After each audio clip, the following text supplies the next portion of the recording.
வாழ்வில் அற்புதங்கள் நடக்கப் போகிறது. சந்தோஷமாய் வாழப் போகிறாய். உன்னை தேடி நான் வந்திருக்கிறேன். உன் வாழ்வு இனிமையாக மாற்றப் போகிறேன். கவலை கொள்ளாதே. நீ ஒரு பிரச்சனையை நினைத்து பயந்து கொண்டிருக்கிறாய். அது இப்பொழுது முடிவுக்கு வந்துவிட்டது. அதில் என் துணையை நீ உணர்ந்திருப்பாய். உன் பயம் நீங்கி நான் உன் வீட்டிற்கே வந்துள்ளேன். இன்னும் சில காரியங்களை நீ முடிக்க நான் உனக்கு துணையாக உள்ளேன். நீ எதற்காகவும் கலங்க வேண்டாம். உன் மனதில் உள்ள பாரம் எல்லாம் உடைந்து சுக்குநூறாக போகிறது.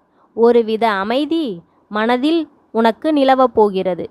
நீ எதிர்பார்த்த நன்மையும் நடக்கப் போகிறது. இதுவரை முன்னும் பின்னும் இழுத்து கொண்டிருந்த உன்னுடைய மகிழ்ச்சி இனி தொடர்ந்து கொண்டே இருக்கும். ஆம், நான் சொன்னது அனைத்துமே நடக்கும். நீ ஆறுதல் தேடி எவரிடமும் போக தேவையில்லை. இனி ஆறுதல் உன்னிடமே இருக்கிறது.